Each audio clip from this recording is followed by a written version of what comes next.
الحمد لله نحمده ونستعينه ونستغفره ونعوذ بالله من شرور أنفسنا ومن سيئات أعمالنا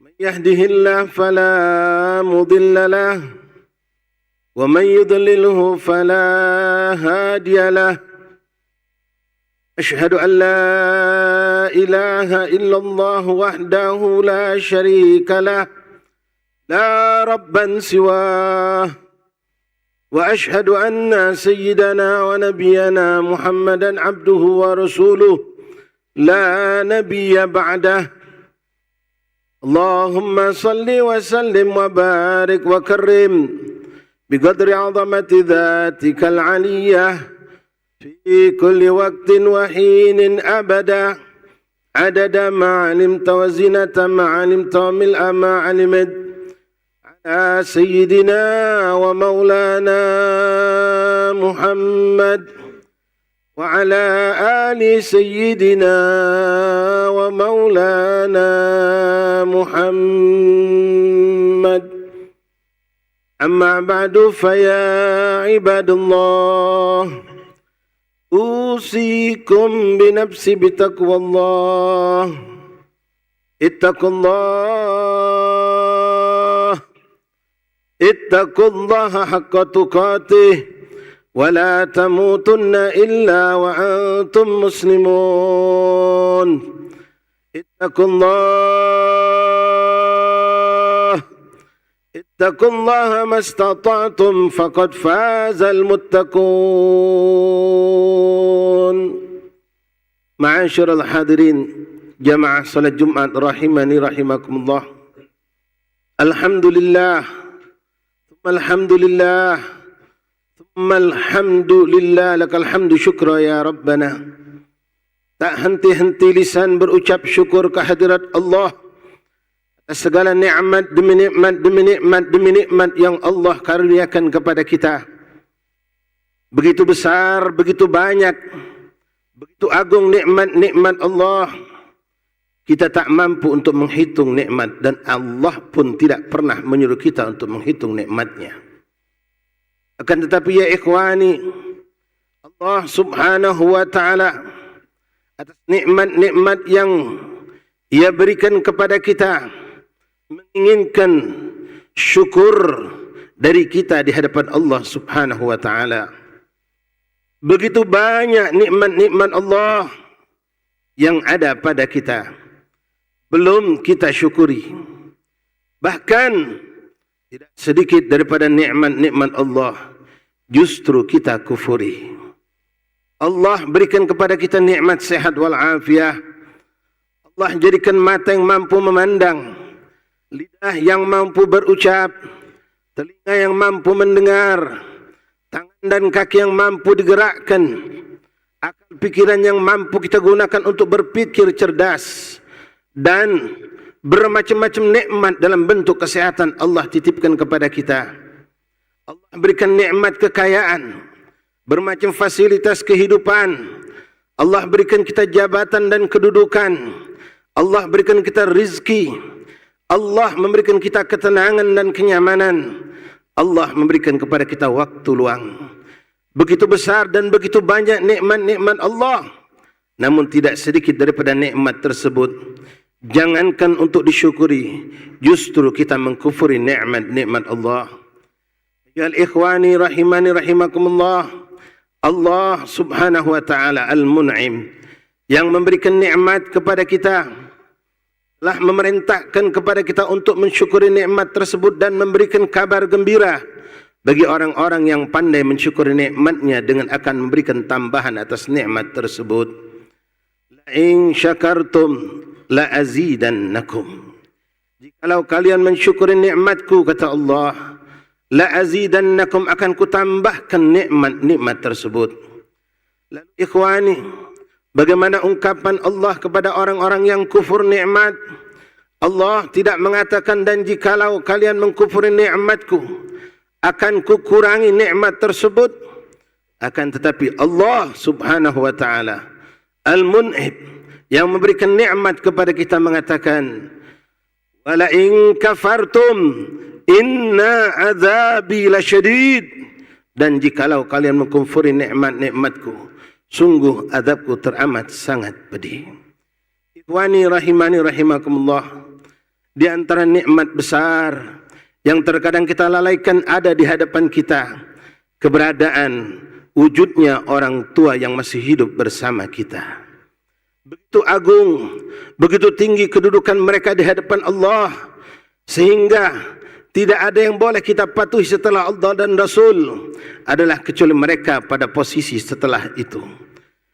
Orang tua yang telah melahirkan kita, orang tua yang telah membesarkan kita, menjadi wasilah kita untuk mendapatkan syurganya Allah subhanahu wa ta'ala, menjadi wasilah kita untuk mendapatkan ridhanya Allah subhanahu wa ta'ala.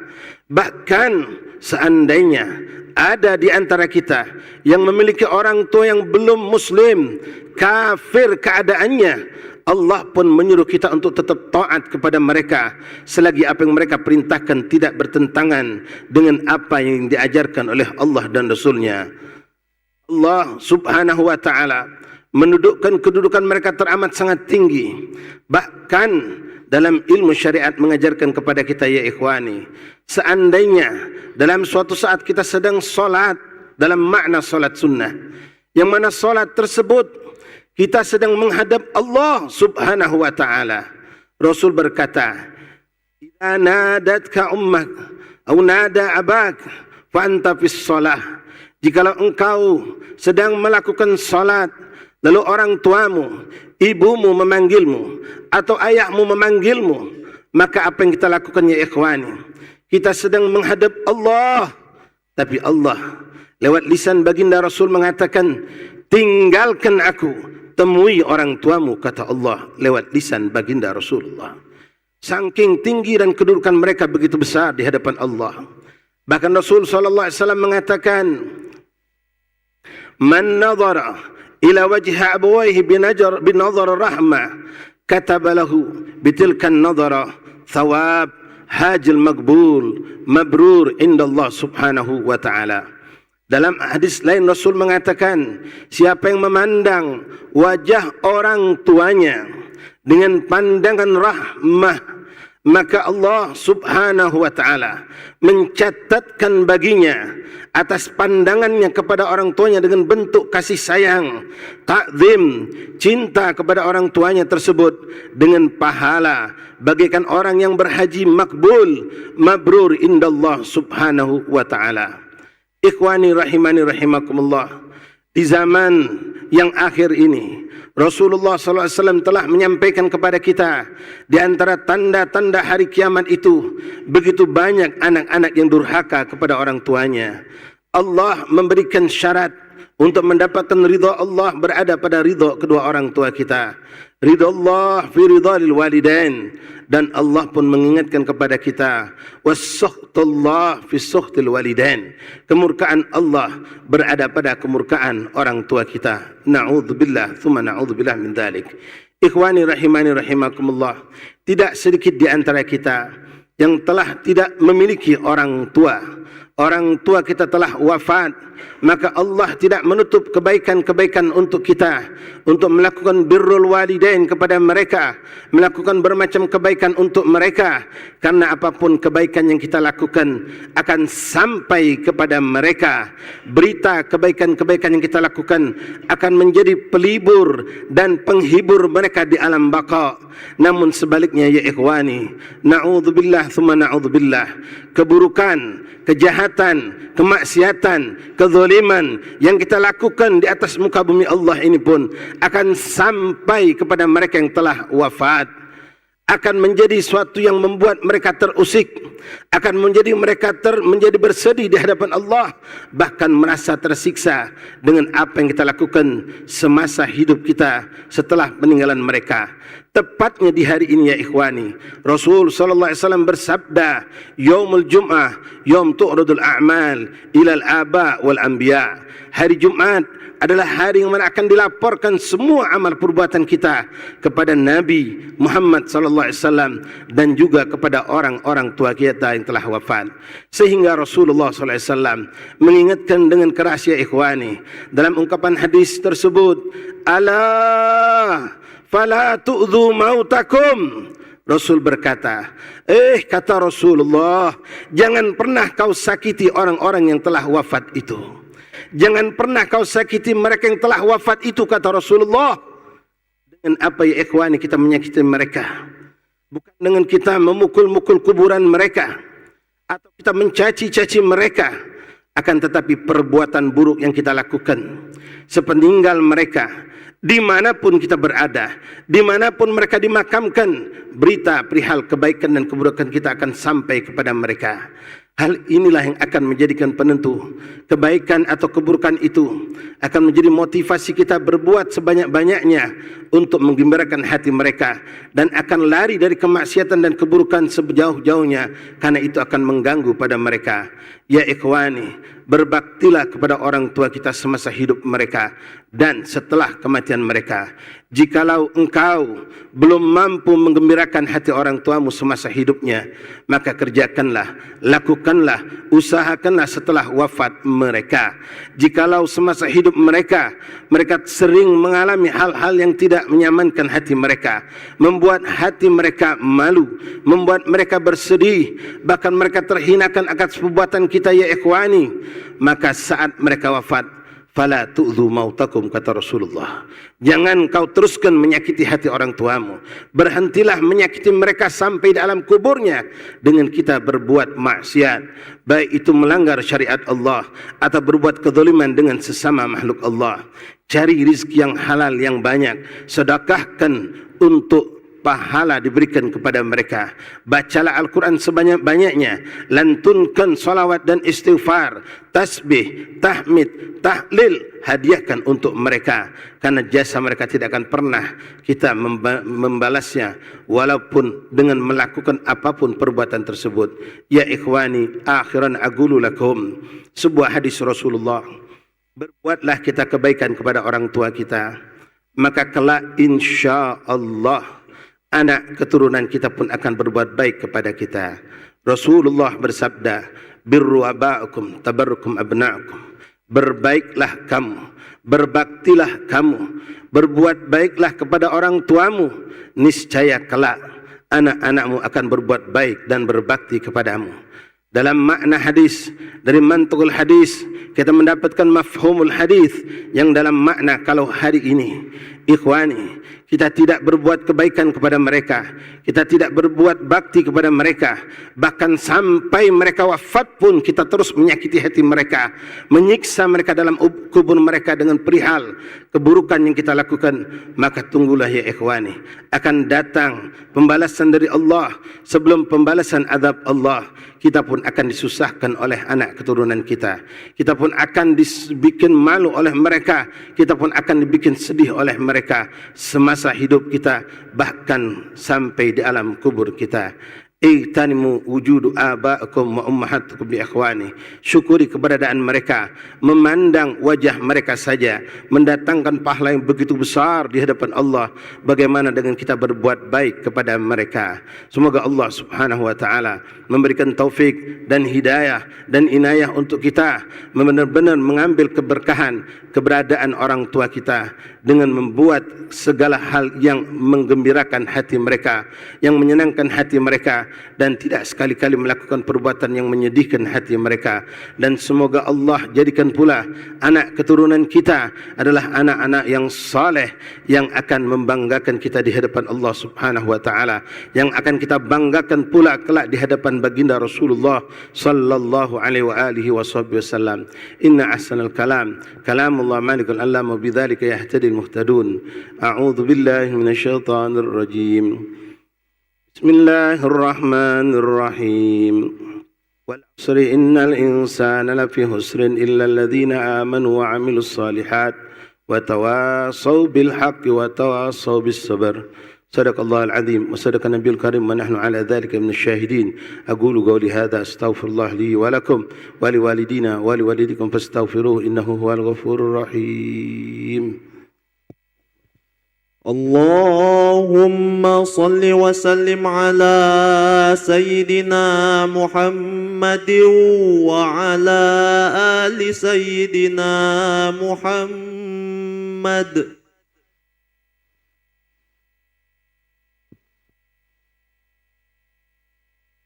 الحمد لله الذي هدانا لهذا وما كنا لنهتدي لولا أن هدانا الله. أشهد أن لا إله إلا الله وأشهد أن محمدا عبده ورسوله. اللهم صل وسلم وبارك وكرم على سيدنا محمد عبدك ورسولك النبي الأمي وعلى آله وصحبه أجمعين. أما بعد فيا عباد الله أوصيكم ونفسي بتقوى الله. اتقوا الله حق تقاته ولا تموتن إلا وأنتم مسلمون. اتقوا الله حيثما كنت فعل بالسيئة حسنة تمحوها وخلق الناس بخلق حسن. فقد أمرنا إياكم سبحانه وتعالى بكثرة الصلاة والسلام على خير الأنام، حيث يقول الله سبحانه وتعالى في القرآن العظيم: إن الله وملائكته يصلون على النبي يا أيها الذين آمنوا صلوا عليه وسلموا تسليما. اللهم صل وسلم على سيدنا محمد وعلى آل محمد كما صليت على إبراهيم وعلى آل إبراهيم، وبارك على سيدنا محمد وعلى آل محمد كما باركت على إبراهيم وعلى آل إبراهيم في العالمين إنك حميد مجيد. ورضي الله تعالى عن أصحاب رسول الله أجمعين، خصوصا ساداتنا أبي بكر وعمر وعثمان وعلي وكافة عشر مبشرين بالجنة، وكافة أهل البيت رسول الله وأزواج رسول الله وذرية رسول الله وأنصار وأصحاب وأحباب رسول الله صلى الله عليه وسلم، وعلينا معهم فيهم برحمتك يا أرحم الراحمين. اللهم اغفر للمسلمين والمسلمات والمؤمنين والمؤمنات الأحياء منهم والأموات. اللهم اكفنا وإياهم شر مصائب الدنيا والدين. اللهم ارفع وادفع واصرف عنا وعن المسلمين عامة، وعن بلادنا إندونيسيا خاصة، وعن مدينتنا فلمبان خاصة كل البلاء والوباء والمرض والسقم والغلاء والزلزال والطوفان وسائر البلاء ما ظهر منها وما بطن برحمتك يا أرحم الراحمين. اللهم اسقنا غيث والرحمة مع اللطف والعافية والبركة ولا تجعلنا من القانطين. اللهم اسقنا غيث والرحمة مع اللطف والعافية والبركة ولا تجعلنا من المحرومين. اللهم اغفر أمة سيدنا محمد. اللهم ارحم أمة سيدنا محمد. اللهم احفظ أمة سيدنا محمد. اللهم فرج عن أمة سيدنا محمد فرجا عاجلا برحمتك يا أرحم الراحمين. عباد الله إن الله يأمركم بالعدل والإحسان وإيتاء ذي القربى وينهى عن الفحشاء والبغي يعظكم لعلكم تذكرون. اذكروا الله يذكركم واشكروه على نعمه يزدكم واسألوا من فضله يؤتكم ولذكر الله أكبر والله يعلم ما تصنعون. السلام.